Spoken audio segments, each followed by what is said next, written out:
Just automatically went live? Cool. Hi guys. That works pretty good right there. You can see my head and okay, welcome to Fake B12 Sunday. Probably should have moved that a little bit. Usually we do Fake B12 Friday, but I was absolutely hammered with engagements and stuff I had to do. What's up, guys? What's up, Clara? Nice to see you. First one here. How are you? Always a pleasure, Clara. Hopefully, maybe Ryan will show up too. We'll see. Can't stay long though because I have. Oh, right on. Yeah. Oh, yeah. Absolutely. I know it's a bit later where you are. Yeah. Yeah, I'm sorry I couldn't do it Friday, so I kind of moved it to tonight, and I figured I'd go over 2 chapters. But thanks for saying hi. I know you got to go to sleep soon. It's so nice to see you. I'll be live again next week or this week, and I'll probably be out non-live. I'm hoping tomorrow if all goes well, just to keep keep getting out there and speaking up. But I will be live. I think I scheduled it for Saturday. Pretty sure it's Saturday, like 10 o'clock. So. Hi, Himza. How's it going? I'm doing good, but I'm doing good, Claire. Yeah, everybody like and subscribe. Life is good. Just had like a really busy weekend professionally, and I'm glad that's over. Yeah, it's looking like it's going to be not too much time till we get out of this absolute insanity. We are in the middle of a storm right now. I don't know if you know, but over here we have just out of control blasts of freeze blasts and had out of control snowing like 2 weeks ago. Still isn't gone. It's like The Day After Tomorrow, the movie The Day After Tomorrow. Have you guys seen that movie? We're living it over here right now. It's a little better. It's a little better than in the film how it was depicted. But yeah, so it's pretty intense. I'm looking forward to April. April could not come sooner. We still got the March of 31 days, they say, coming up. But yeah, life is good. Yeah, I will have another talk coming up with Will, guys, sooner than later. We've been talking a little bit, and probably in April in that area, we're going to do it another talk, which should be fun. So he's doing good right now. He's traveling. I don't know if you guys saw the little intuition thing that I put up today. I shared our video, me and Will's video on intuition. Yeah, I can't wait either.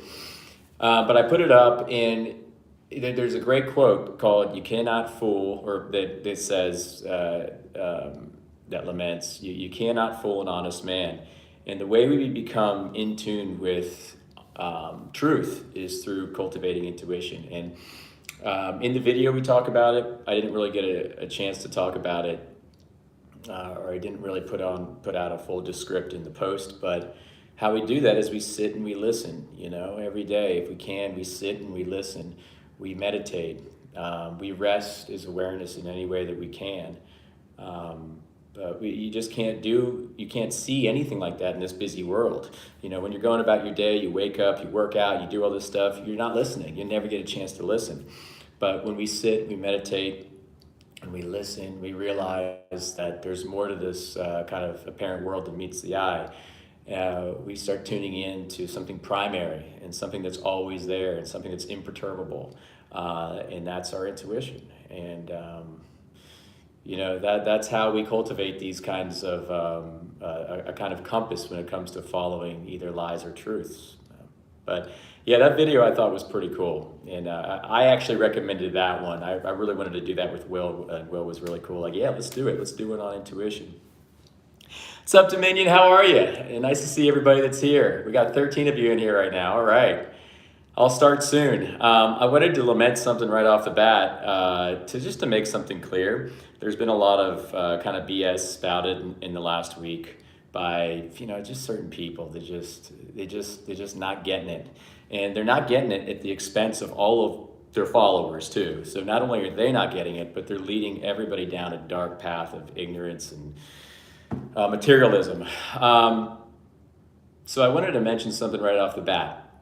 Our whole, endeavor of kind of uncovering, this absolute nefarious, disgusting lie that has manipulated us now since 1948, and manipulated the animals as well since then, respectively.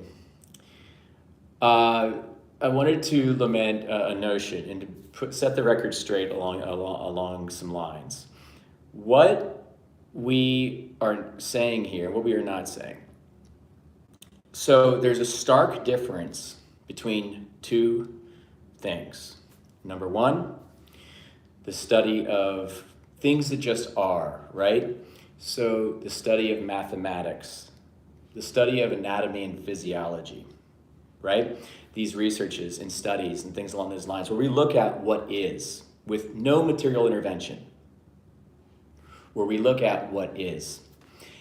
And the difference between that and materially intervened research and studies, and that being, case in just obviously exhibited with the whole B12 situation, where there is something intervened that is of material nature that seeks to flirt with the human body, infiltrate it, get inside, and then all of a sudden, patents, equity, sales, a wellspring of monetary gains hail from. This is what happens with that point number two. So there is a big difference. I'm not saying I'm rejecting all research and studies. I'm not saying that. And that's what's been conflated, and that's what's been kind of miscommunicated or just very divisively missaid about me. And it's very not nice. It's not nice to me. It's not nice to fellow activists that try to tell the truth and defend the animals. And it's not nice to the animals. But so there's a big difference between observational research and studies and materially intervened research and studies. And I am against the second one. This is what we're boycotting with the whole B12 narrative. It's really not that radical. See what I wrote? B12 is not vegan, and that is not radical. But we've been taught to see it as something that's so radical, and we're all brainwashed to think that it's just crazy what's happening here. What is this guy saying? So point number two, when science seeks to flirt with the human body, when there are material interventions into the human body, there is an underlying system of money to be made, whether that be patents or growing in equity or spearheading sales for a pharma firm. There is money to be made. And this is what is inherently married to point number two. And this is what we're boycotting. So I just wanted to make that straight and kind of set the record straight along those lines. So people aren't saying, oh, he's denying mathematics. Oh my God, he's denying that we have, veins, and he's denying we have a heart. No, don't give me that bullshit. This is not what's happening. I think I'm very clear with how I lamented things just now. It's very clear. And I feel like it was a good inflection point in this whole trajectory to just mention this to anybody that's kind of being deceived by, just these bad speakers and bad voices for the animals. So anyway, welcome guys. Welcome to, thank you Dominion, I appreciate it. But I feel like I wanted to kind of set the record straight on that one. Thank you to Fake B12 Sunday. So here today we're doing Fake B12 Sunday. Couldn't do Friday, was just super tied up. Had a lot going on, so we are moving into Fake B12 Sunday. And we're gonna go over 2 chapters today. And just to help you get through and see, it doesn't take really any thinking really at all. It just takes a seeing clearly, just over certain friction points that are mainly mainstream implanted into your head, unfortunately. But today we're doing 14 and 15. Hi there. Hi. Hey, Steve. How's it going? I know you.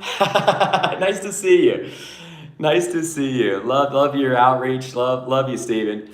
But yeah, so I'm gonna do 14 and 15 today. I'm trying to think if I had any things during the week that any borderings or happenings into the Christian space.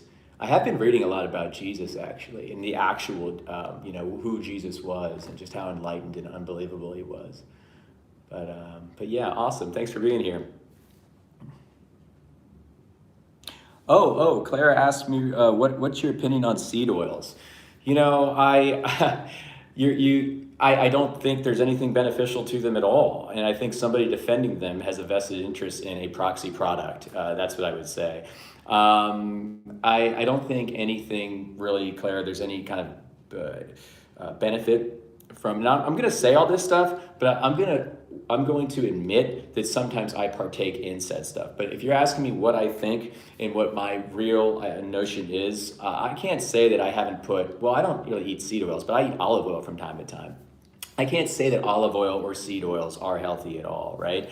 The seed oils especially are just really made to and built out to make things economically streamlined when it comes to culinary endeavors and stuff like that, and also processed foods and stuff like that. It's really not a good thing. I actually was at a Rip Esselstyn seminar probably 10 years ago, and somebody brought that up and asked him that question. And he's basically like, yeah, nothing good in them at all. And I'm not saying Rip Esselstyn is the end all be all. Rip Esselstyn, I'm pretty sure he's still a B12 championing of, but his dad ran the Cleveland Clinic for a while. He's done good stuff as far as angiographies and showing how plant-based diets can improve you along, on all bases.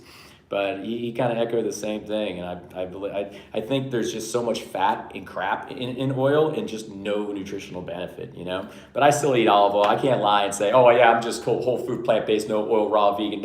I'm not a perfect vegan, but I will say I just don't think it's a net positive, the seed oil. So I guess I'll throw that out there.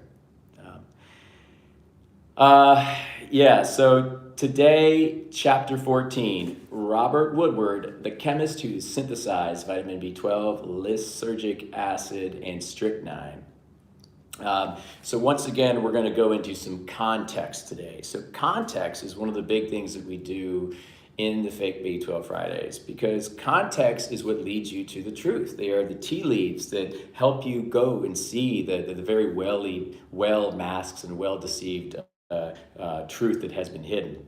And the context is the trail we follow, All these people that are on the pro B12 camp and in the let's eat B12 and let's celebrate B12, they don't know who any of these people are. I ask them, and they have no clue. They don't know who Robert Woodward is. They don't know who Carl Folkers is. They don't know who Dorothy Hodgkin is. They don't know these people, and yet they have no idea of the context. They have no idea of the kind of very deceptive telling, shady things leading up to certain happenings in B12 timeline points. They have no idea, but still they starkly defend it with their lives because of trust me, bro, science. Just trust me, bro, it's science. No. And if you've watched and you've seen what I said about point number 2, from what I lamented earlier on the stream, that's not what we follow when we are honest people and we want to be real defenders of animals. So context, big thing, context. Robert Woodward, the chemist who synthesized vitamin B12, he was charged by Merck and Glaxo to figure this out, to synthesize it, to make it official. And in 1972, he succeeded with the complete laboratory synthesis of the red crystalline compound known as vitamin B12. It was achieved by Robert Burns Woodward and Albert, I'm going to mess his name up, Eschenmoser.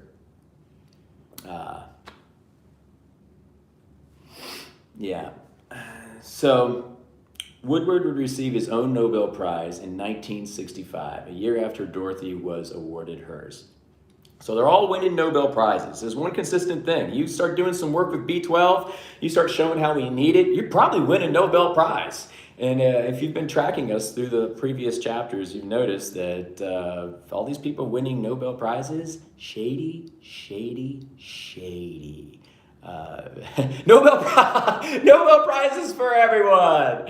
And we're going to get to the reason why. And I'm going to touch on that at the end of this chapter and just lament once again why it is so celebrated, why we're going to celebrate these people with Nobel Prizes. So.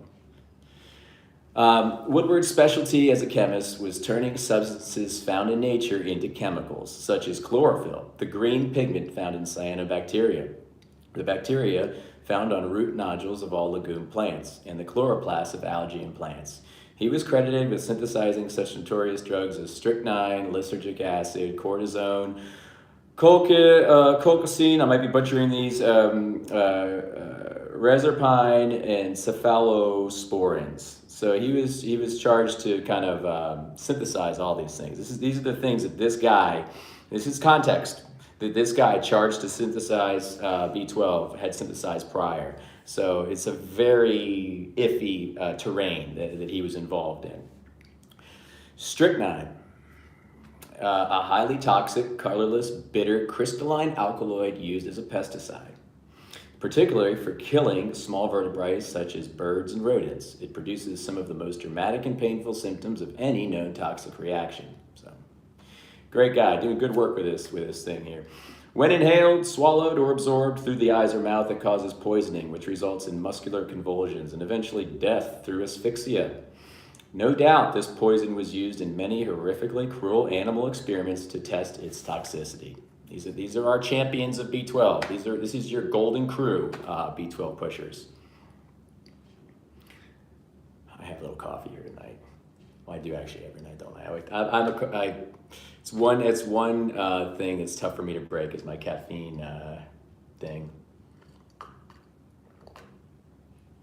All right, Claire. It's great to see you. Have a great day. After this, the next live stream I'll be in will actually probably be next B12 Friday, and then I'll be live on the street Saturday night.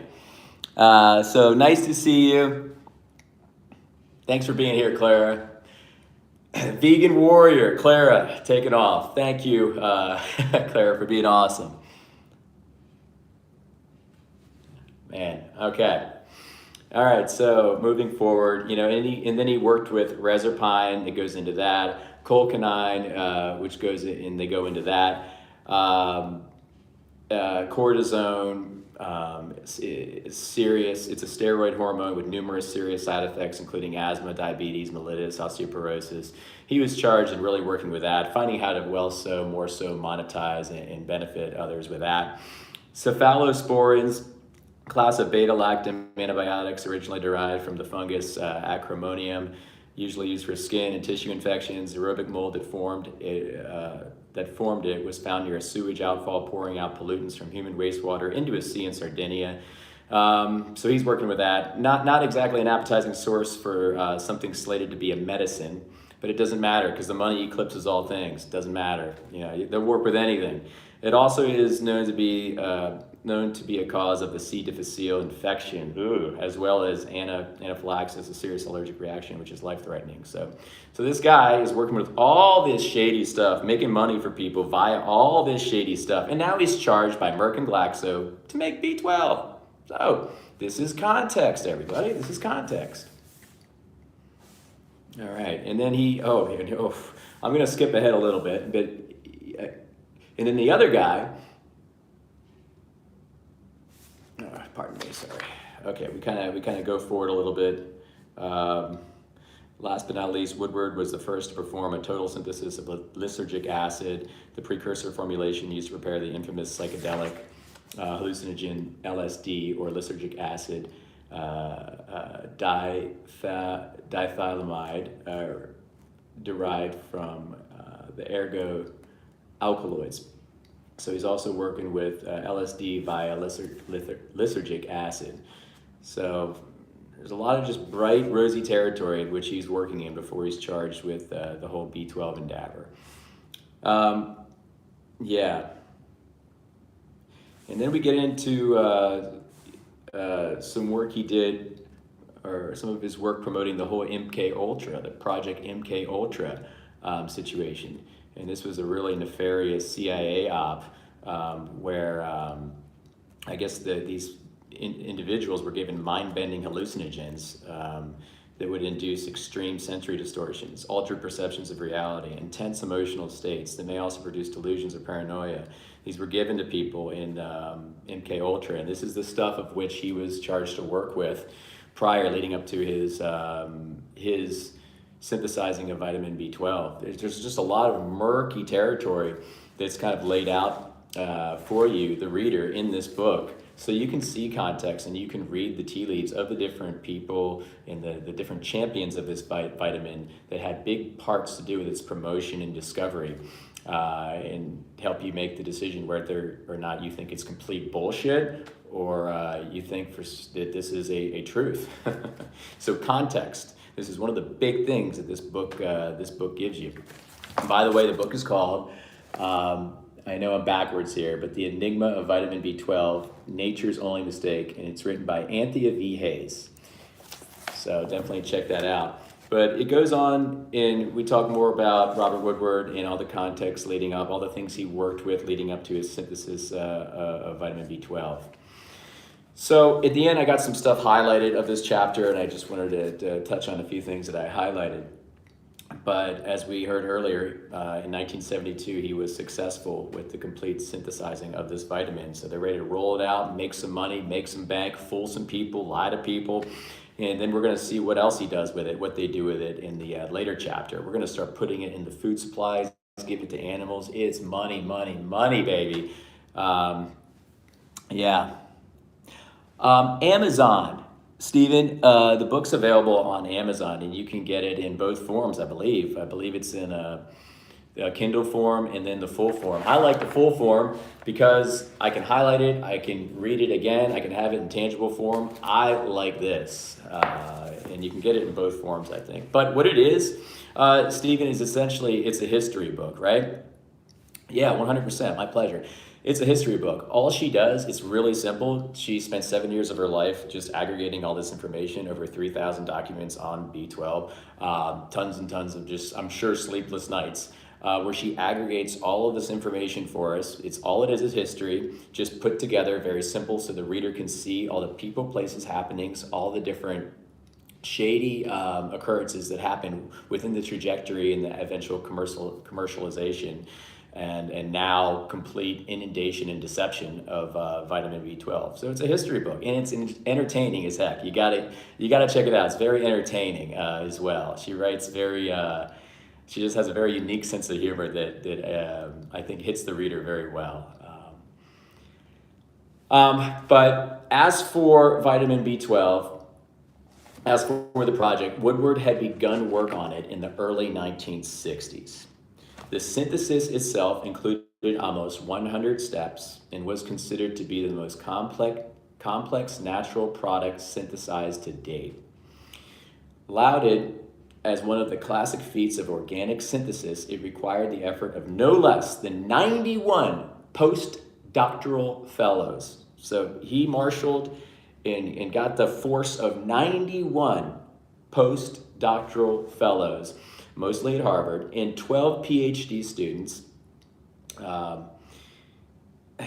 from 19 different nations, okay? So many hands on board just to produce one little vitamin was certainly unprecedented. And what is it about this red crystalline compound's new formula that made it so extraordinarily complex, requiring such global participation in over 100 steps? Why all the hullabaloo and confetti for just a nutritional supplement?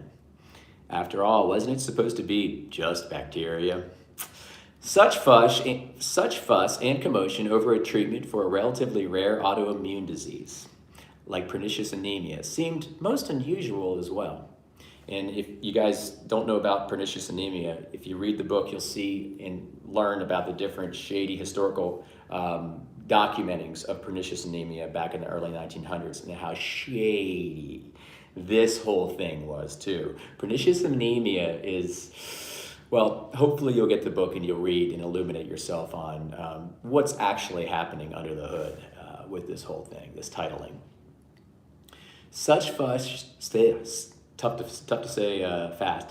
Such fuss and commotion over a treatment for a relatively rare autoimmune disease like pernicious anemia seemed most unusual as well. But then, as we've already seen, Merck had something much bigger in mind for the future of this product. Okay, I want to stop here with a quick beat to just lament something. And this happens with other things as well. And I'm going to kind of hopefully touch on that in the next chapter a little bit, which we're going to do next. Tonight, we're doing 2 chapters tonight. They don't care how much money they spend, and they don't care how many postdoctoral fellows they have to pay. They don't care how many PhD students they have to assimilate. They don't care how much capital they have to hemorrhage on getting this thing going. Because what they're effectively doing is crystallizing the lie. They don't care. Because they see what's further down the horizon. And guess what's further down the horizon? $600 million a year. Damn. $600 million a year. You got to hand it to them. They did a great job at this. You got to hand it to them. They know how they're going to net out. They're number doctors. They're businessmen. They're businessmen in white coats. They've effectively hired scientists to be their businessmen in white coats. They become businessmen once they're allegiant to the effect of the dollar. They're no longer scientists anymore. They are now businessmen. They're not scientists. Once there's funding involved, you go from a scientist to a businessman. Sorry, you're just a businessman wearing a white coat. Sorry, just going to call a spade a spade. So I think that was very important to mention there at the end. And growing, yeah. It's not just $600 million a year. It keeps going. That's what happens within the 4 walls of capitalism too. The savagery just demands more and more and more every year. So, and unfortunately, the vegans are duped seemingly more than the non-vegans. They're the big ones shoring it up. The vitamin, seemingly, from my interactions and my dynamics online, all these vegans are the ones defending it. And once again, if you're defending B12, you're defending systems of vivisection. You can't get around it. You just can't get around it. There's no way to bob and weave around that. You're defending systems of vivisection. I know you guys know what vivisection is, where they hurt little animals just so they can test. And it's very not nice. It's very not nice.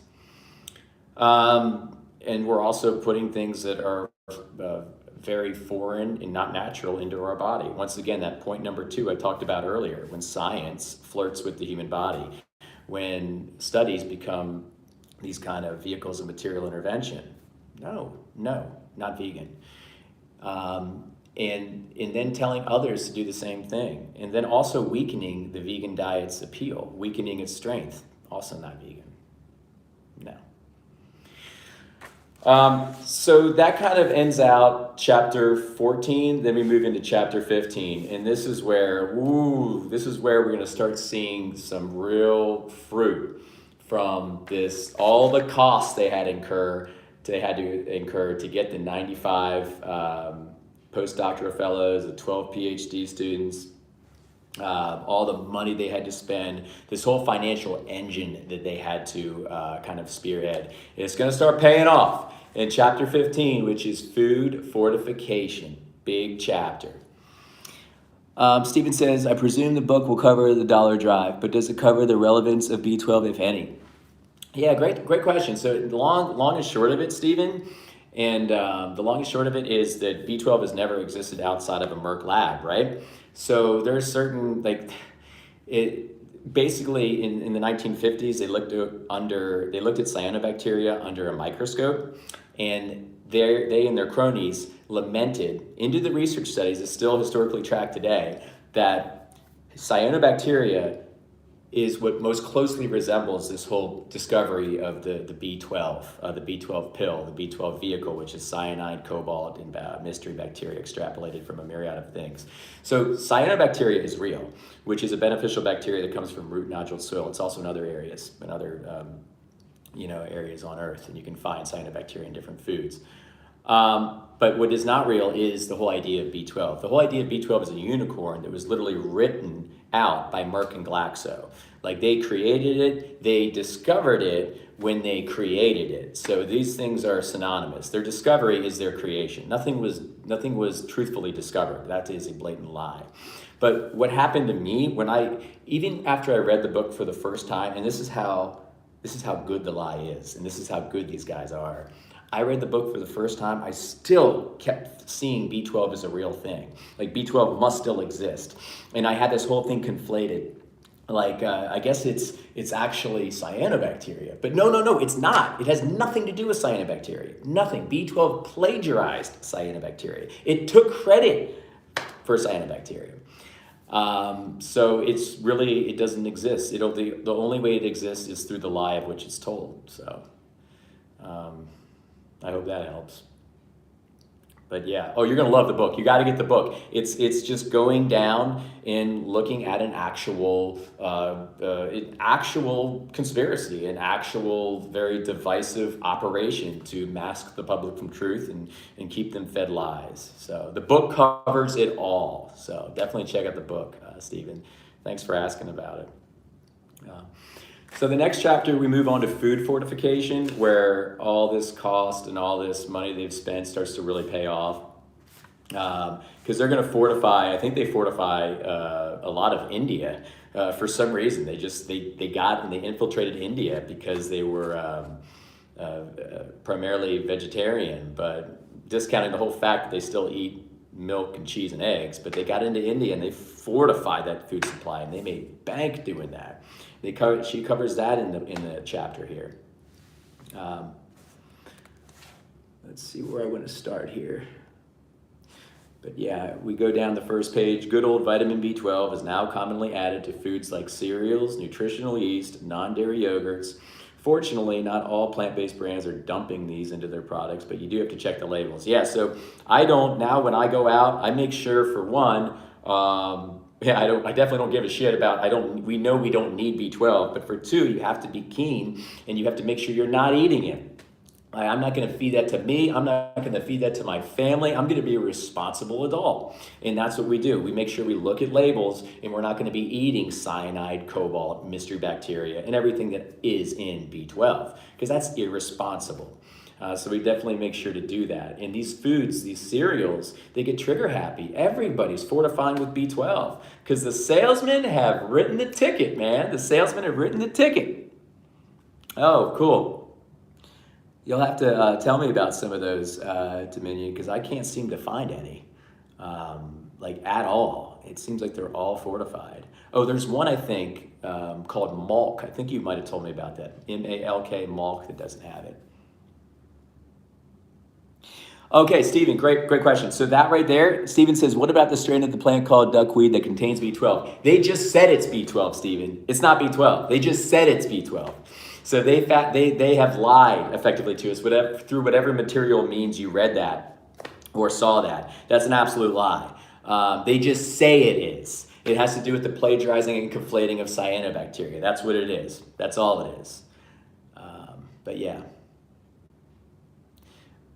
Malk, M-A-L-K, and then Elmhurst and Khalifa. Okay, Khalifa, fantastic. They sell Khalifa where I'm at, and I've seen it at the store. So maybe I'll check out Khalifa. I think it's Khalifa Farms, right? Ah, boy. So what they're pointing to right there, Stephen, with the duckweed is just general beneficial bacteria. They're not talking about B12. They're just saying it's B12. So do you see how divisive, do you see how keen this lie is, and just how all ubiquitous, just how infiltrated it has gotten into our information outlets and stuff like that? Oh, interesting. Yeah, Mike the Vegan, I don't think he sees it yet. He sees it yet. Yeah, he's pretty inundated with material science as well. I like a lot of the things he says, but when you're so inundated with material science, like nutritionfacts.org, all these kind of similar bodies, you're just not going to see it, unfortunately. And I hope he sees it soon. I hope he can see over that kind of material partition, because that's all it is. Once you see over that material partition and you see the system that underlies everything material, you can see, you'll know B12 is 100% bullshit, 100%. And oh, he pushed, I didn't know that. Mike the vegan pushes B12 supplements. Yikes. That we don't like. There's a lot of players out there that have pushed or are pushing the supplements, and I get it. It's going to be hard for them to concede and say, oops, sorry, I lied. All that B12 I sold you, oops, it's a lie. Oops, I was wrong. It's going to take extreme character to do something like that. Strength, an actual authentic human being. But we're not seeing any of that so far in our space, unfortunately.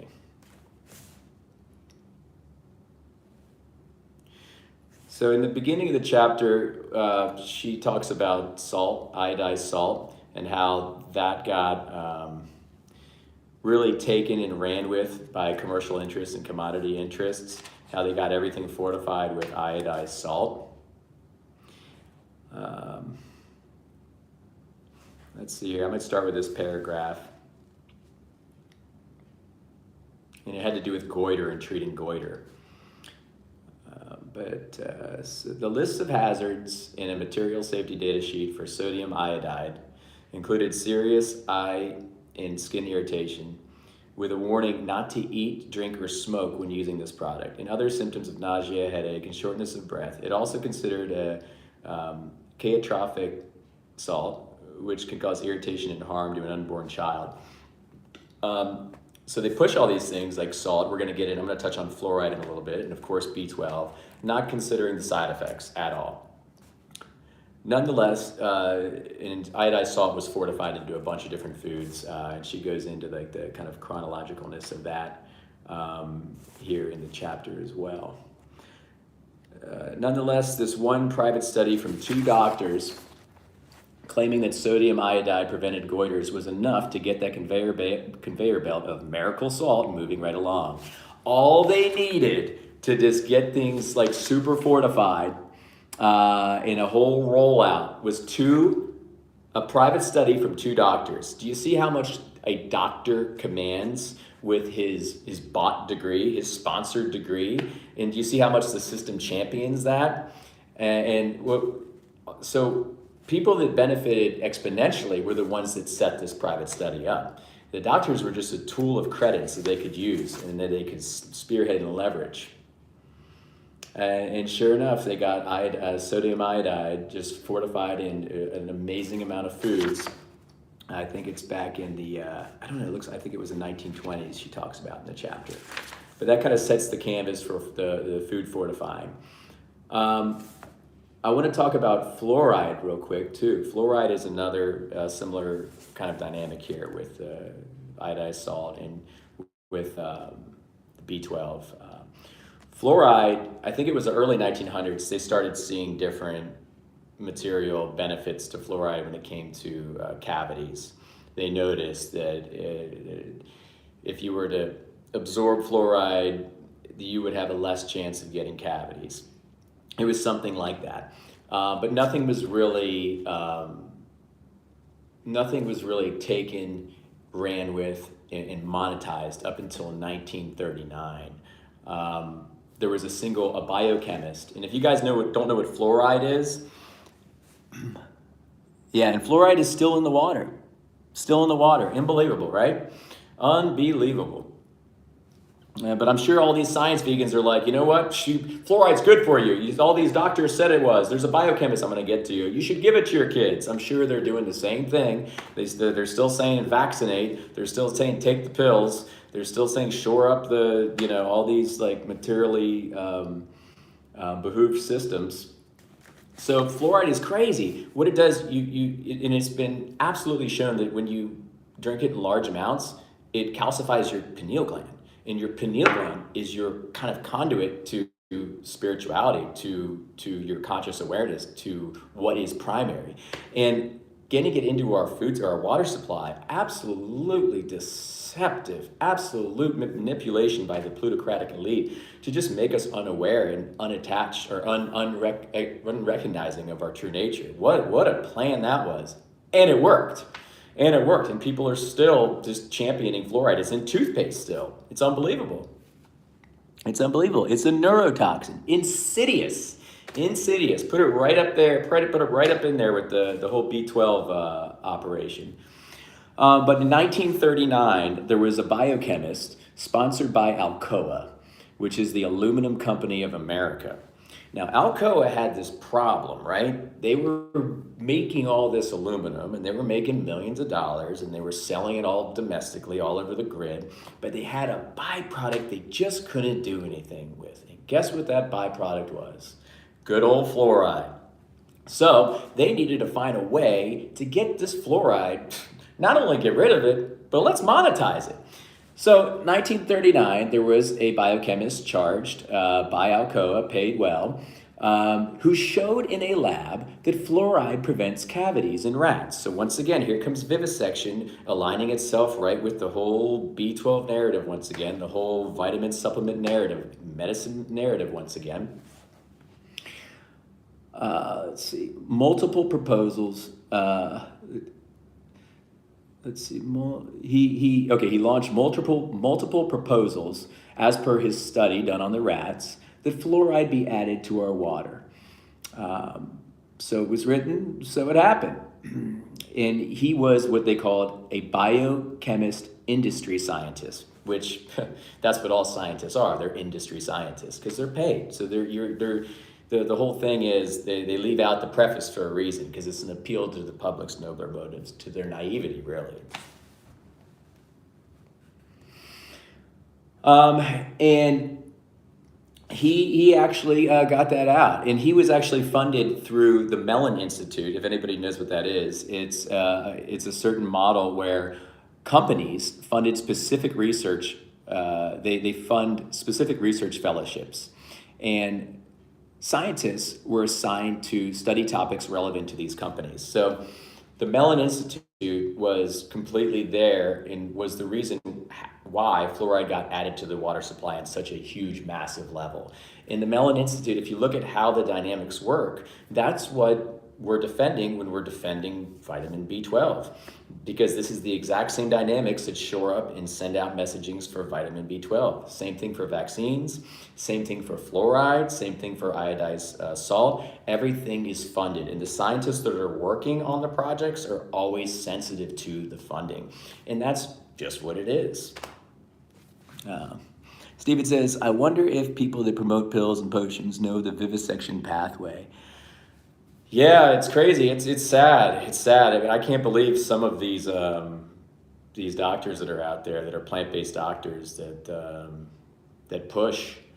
really push the pills and push the vaccines.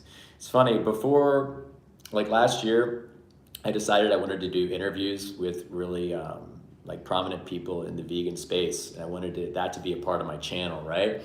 And I think my first one was Dr. Will Tuttle. And it's crazy because I asked him and the next day he responded. What a legend Dr. Will Tuttle is. By the way, we're doing another one in April. I'll keep you guys posted.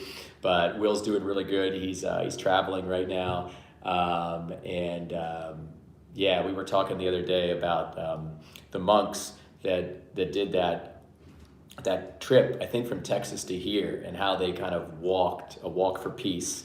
And how amazing and inspiring that was. It kind of reminded me of how when him and his brother Ed walked the whole domestic U.S. Back when he was younger, and you can read about that story if you read his book, The World Peace Way. The World Peace Way. But we'll be doing another interview in April. But I was debating having all these plant-based doctors on. It's funny because I actually met Dr. Milton Mills around that time. We were both eating at Planta in DC, and he was right next to me, and I had a beautiful, fun conversation with him. He met my daughter. I have met Neil Bernard. I've met Rip Esselstyn. I've met Dr. Greger. I was loving the movies, What the Health, Game Changers, all of them. And I'm not saying all parts of those movies are bad, but there's big problems with certain things that are in the movies that are signaling as truths. There's big problems there, and I can't recommend Game Changers anymore. I can't recommend What the Health anymore. I just can't do it. I can't do it. Once you know better, you do better. And the authenticity, integrity of me I just can't do it. And that's how we should live, I think. All is, we do our best, we just do our best. But once I saw, and knew better about how these doctors were pushing B12, how could I ever invite one of them onto the show to talk about being healthy as a vegan when I know that they still subscribe to the deception, and they were still just not really defending animals and what they were doing. There's probably some good ones out there. I heard Dr. McDougall before he passed. And may he rest in peace. Unfortunately, he died not too long ago. He questioned B12, and he always thought there was something off. And he had some good quotes. One of his quotes was, "The fat you eat is the fat you wear." And I still kind of tell people about that today. I thought that was a good quote. The fat you eat is the fat you wear. But he was kind of like a street fighter. I used to like to see him in debates, and he was very eloquent and very just structured in his debates that I saw him in. But yeah, I mean, it's like a whole overarching thing that if you're a doctor and you pass the exam and you get the credential, you're still sponsored. All your education is sponsored. And the degree is bought, believe it or not. I mean, we can say earned, sure. I can say, I can parlay that same dynamic to any other feat that we do in life. We can say earned, but it's bought. And the underlying system that shores it up is one that is not of any ethos of anything vegan at all. And the doctors, unfortunately, can't see over that partition. It's like the quote by Upton Sinclair that I put up on my page the other day. You're not gonna. It's something along the lines of, you'll never convince a man to understand something when his income depends on him not understanding it. It has to do with that. He only did at first, and he changed his mind on B12. They got to him. I see. He revisited it. I see. Yep. Oh, I'm sure they did. Yeah, it's unfortunate. It's crazy. It's crazy. I was also thinking of another interview, and what do you guys think about this? Does anybody know who Howard Lyman is? I think, Dominion, you might know. I was thinking of reaching out to Howard Lyman. I actually have reached out to somebody else too, and I won't spoil anything, but I do want to get more interviews going this year. But awaiting on the person I just reached out to, and I was thinking of Howard Lyman. I think the guy that wrote Mad Cowboy would be a good interview, and I hear he's a legend and a vegan truther, Yeah, Mad Cowboy. Yeah, so I think I'm going to reach out to him. There's other people too. You just got to look for them. There's just we're just sprinkled with all these vegan doctors that appear as, we should, they're like the all knowers in the vegan space, and they're not. They're not. They're just. It's unfortunate. But I wanted to lament the whole fluoride thing. I thought that was a good little example of how these systems work. Just find these guys in white coats, find these doctors, have them sign a few things, have them lament a few things, and full speed ahead, we're making money, and that's what happened with fluoride, that's what happened with the iodized salt, that's what happened with B12. Yeah. And then the whole vitamin D thing. This might deserve a whole nother book, but the whole vitamin D thing she talks about in here as well, which is just another big freaking scam. Yeah, absolutely, used as rat poison. It's just a fact. There's nothing to really argue with there. It's just a fact. But it was used for to treat rickets. And do you like how all these diseases are so kind of nuanced and kind of squirrely, like pernicious anemia and rickets? Well, vitamin D was chosen to fix rickets, which was when it was defined as a childhood condition featuring too soft bones and skeletal malformation due to incomplete bone growth. The vitamin they selected as the cure was the recently created vitamin D. So they quickly find something they can monetize that goes towards fixing this problem, in this case, rickets.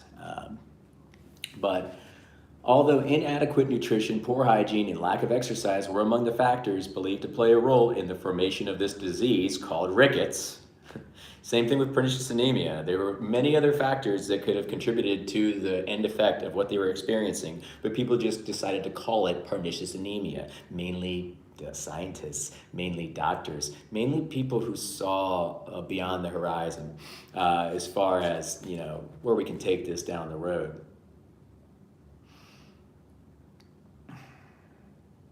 But instead of recommending vegetables, going outside for a walk, getting some sunshine, that just made too much sense. Rather, the solution was to start sticking synthetic vitamin D in cow's milk, which many humans, or many people at the time, still earnestly believed was meant for humans to drink and gave them strong bones. Imagine people's surprise when it was learned that it was actually vegetables that increased bone mineral density and stimulated the production of bone-forming cells. Foods like dark leafy greens, broccoli, cabbage are some of the best sources of calcium and vitamin C that can protect bone cells from damage. But let's put vitamin D in our milk. Let's do that. And that's going to treat this whole crazy epidemic of rickets. It was most ironic, then, that the only foods this vitamin D stuff could allegedly be naturally found in were animal products. Exactly has been the case with vitamin B12. One had to consume either oily fish like salmon, mackerel, and sardines, or cod liver oil.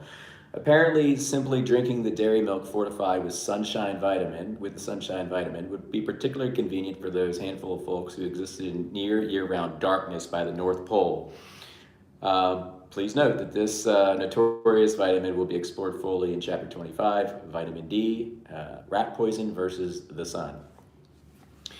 So you see how commercial interests got their hand and got their paws around this whole thing and ran with that as well.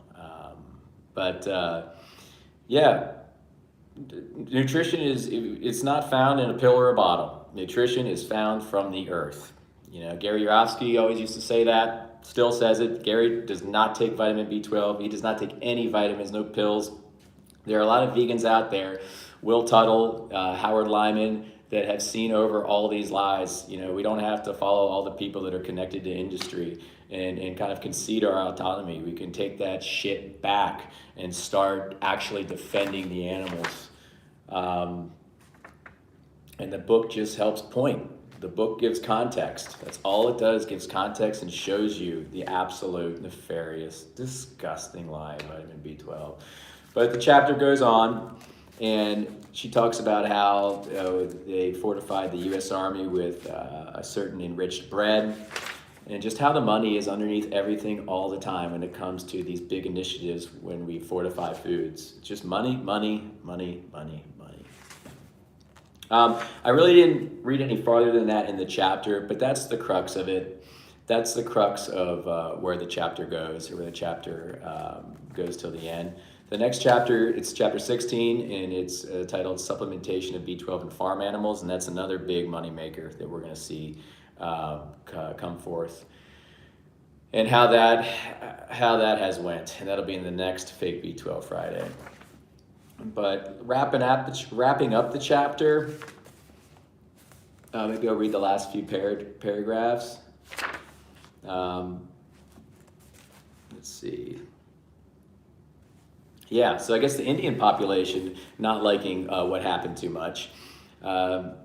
Here it says, in fact, there is now quite the ongoing backlash occurring amongst the Indian population against forced food fortification. Think about that, forced food fortification. That's what's happening, as evident in two articles that appeared on the Gaon Connection website. One contained the banner headline, "Compulsory food fortification is wasteful, ineffective, and potentially harmful to human health," referring to a research paper published in the American Journal of Clinical Nutrition, entitled Perspective, When the Cure Might Become the Malady. I might have said that wrong. I said it like malady. When the cure might become the malady. The layering of multiple interventions with mandatory micronutrient fortification of foods in India. The study condemns the intervention. Intervention, there it is again. There's that big word once again, guys, intervention. That's when you turn on your intuition. When that word starts coming up, when things are materially entering a human body, when science starts to flirt with the human body, that's when your flags go up. That's when you start dubiously listening to everything after that messaging. The study condemns the intervention by the government of mandatory food fortification. Another article dated in August 2021 was entitled "Stop Compulsory Food Fortification." So these people aren't too happy about that. It also warned experts state that the chemical or synthetic food fortification is detrimental to health, which I would definitely posture and say that eating B12 is detrimental to your health. Same thing. All the side effects that you can possibly get from eating cyanide, cobalt, and a mystery bacteria have not all been realized or definitely haven't been documented. There's nothing monetarily behooving underneath to document such side effects, but they exist. They're definitely there. And once it becomes clear just how toxic these supplements really are, you will no doubt find the agenda behind dumping them into the global food supply more than a little diabolical. It's like a villain from a Bond movie that is spearheading all these things. It is leading the charge with all these things. A villain from a Marvel movie. Like, is this real? How can this be real? But that's this apparent world that we're living in right now. Oh, Shadow Knight, how you doing? Okay, thank you. Malidi? Okay, maybe I said it wrong. Malidi or Malidi? Okay. Founder of Vegan Society 2, never took B12 for 63 years of being vegan. Oh yeah, and Donald Watson never took one B12 ever. Boom. Ever. Lived till, I think, 95? Man lived till 95. And the founder of the Vegan Society never took it for 63 years of being vegan. It's all a lie. It's all a big lie. Well, that about wraps it up. Shadow, nice to see you here. And Dominion, thanks for being here. Yeah, we're going to get on again on next Friday. We'll do a couple more chapters. And the weather here is just trash. It's absolute trash. So outside activism has been an absolute challenge. But I'll be live next Saturday night out on the street. And I'm going to see if I can mosey out there either tomorrow or Tuesday if I can and do a little kind of raw activism. But I'll definitely be there that Saturday that I have scheduled in my live streams. So I think the truth is getting out there. People are starting to see. Stephen, if you're still here, thanks for being here tonight. And definitely check out the book. More people are checking out the book. More people are seeing the live. More people are messaging me and saying thank you, for bringing this to me. And I'm never taking that again in my life. Types of messages, and just thankful. The truth's getting out. We'll let the people that want to keep on telling everybody to take it. Well, they'll keep doing that, but at a certain point, we all know what happens. The lies just get left behind. The lies just get left behind, The weather should be better by next week. Yeah. I looked at my schematic earlier, and it's definitely going to be better next week. I'm hoping we're out of this just terrible, terrible winter. It's literally been the day after tomorrow, the Roland Emmerich film, circa 2006 with Jake Gyllenhaal. I think that's it. I think that's if my movie brain's firing accordingly. It's definitely been like that in my geographic region for the last 2 weeks. It's been absolutely insane. The cold is insane. Oh, really? Dang, Shadow, that sucks. Sorry to hear that. Yeah, but I hope you guys have been good. If you guys had a good week so far. 80 in the South? Holy smokes. That is insanely crazy. How do we go from 10 degrees to now 80? That's crazy. Oh, my pleasure. Steven says thanks and catch you later. I've got some book learning to do. Awesome, man. Thank you, Steven, for all your outreach too. You're amazing, man. I love how you parlay the whole Christianity and the vegan message together. I don't think anybody does it like you. Yeah. Thank you, sir. And that's awesome. That's awesome. It's a fun read too. It's entertaining. It's like you're watching a movie where she's so entertaining with the way she writes. It is like a kind of a cinematic experience, really. Yeah. But let's see. Tomorrow's Monday, so I might pop up and do a plants and weights live stream tomorrow. Been working out. Haven't missed a day of my workouts since last week in December. So trying to Trying to get back into that space. I was thinking of joining a gym soon, maybe in the next month or so. I think I might join a gym. There's one near my house. It's 24/7, and I think it'd be cool to live stream in there like late because I might my work is kind of weird. Like sometimes I'll be be out late and gym's right there. I can work out late and film it too. Yeah. Playing some weights is all it takes.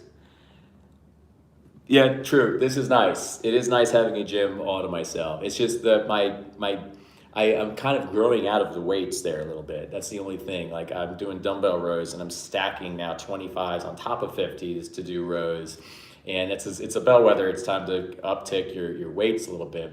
So I'll probably be at an impasse in the next month. And I'm just getting stronger. It's a beautiful thing. I'm just getting stronger and bigger. And I'm taking no supplements, no pills, no trash. Today I had this insane salad, just this big fucking salad, this big beautiful salad filled with cauliflower and nuts and seeds and dates and greens. I had an apple vinaigrette. I threw some carrots in there. It was unbelievable. I even blackened some tofu and put that on there. Bam. And that's all you need. Just eat from the earth, right? That's all you got to do, guys. We eat from the earth. That's it. No Steroids or B12. These people, it's unbelievable. It's unbelievable. Yeah, last time I checked, I don't even know. Nope, not gonna do it. Not gonna do it. I'm not gonna do it. I'm not gonna entertain, these bad actors anymore. I'm done. I'm done. We're gonna leave it. We're gonna leave them in the dust, But I don't know. Like people can always reach out to me, always. I might have postured with some strong messagings last week, especially with that video on Monday. But if somebody is like, shit, he's right. Shit. Auntie is right. She's like, the whole book is truth. If somebody, which it is, if somebody, comes to me and says, listen, and my email is right up on my channel descript. Dude, I'm sorry we had a falling out. It was just, it's just one of those things, I was going with the tribe. Then I would be more than apt to rekindle that dynamic, for sure. So if anybody watching this is like, feels funny and wants to come back to hanging out in here, please, who cares? We all get tricked. We all get duped. We all get lied to. It's a crazy world we live in out there. Reach out to me, Yeah. I was just called to make that video. It just kind of hit me and I felt like it was good timing. I just had enough. And I've had enough, and I don't want to be going after people. I don't want to do that. It's on them. The burden of responsibility is on these people that are leading people astray. At a certain point, you're not going to fill a glass that's already full. You're not going to pour any water in a glass that's already full.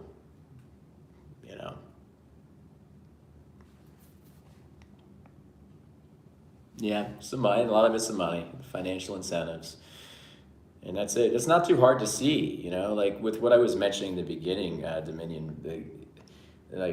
Can't you guys just see that I'm just pointing to the money? That's it. There's no conspiracy. There's no crazy gymnastics or whatever you're saying that I'm doing. It's just money. Like, how can you not see that when there's material interventions into a human body and there's different financial interests underneath, certain experiments and researches, how can you not see that the end effect of that and the information that comes out is not skewed? How can you not see that? It's that big, built out pillar of inertia that happens when you're in a tribe. And unfortunately, the majority of what I think the vegan movement is in a tribe. And a lot of these guys are just, it's certain things that they're allegiant to, and they won't see over them. And the more they're in the tribe, the more they're in the echo chamber, the stronger and higher that partition gets. And it's really unfortunate for our animal brothers and sisters, who they have no voice. They have to sit in the sidelines and watch this debauchery or be here when this debauchery is unfolding in our time. I'm sorry, guys. But we're trying. Yeah. Plant-based doctors are very, very, very deceptive. They're being very, very deceptive and very not nice to the people and to the animals. It's not a good thing. Um, Not a good thing. But I'm gonna wrap it up here, guys. I'm gonna wrap it up. I'm gonna get on with my night, go back up to the fort, and have a few T's to cross, I's to dot, and yeah, absolutely, they're not vegan, Dominion. Yeah, anybody pushing B12, anybody pushing it is not vegan. Not only are you not a vegan activist, you're definitely not a vegan activist. It's just not vegan to promote vitamin B12. It's not a vegan thing. It's just, I think we've pretty much closed the case on that. So we're gonna keep on doing these for the next 10 chapters till we're done with the book. And then we'll probably move on to other prophet narratives and questioning other prophet narratives. I was thinking of some other cool stuff that we can integrate into the fake whatever Fridays after this. So absolutely, my pleasure, Dominion. And thank you all for being here, every single one of you. We'll do this again on Friday. I guess we'll do this week, I should say. Oh, Tad in the house! What's up? Nice to see you, Tad. Tad, I'm working on that piano, baby. I'm working on that piano. I'm nowhere near a musician quite yet, but I'm working on it. Thank you, Tad, for being here. Thank you. Hopefully it was a nice presentation.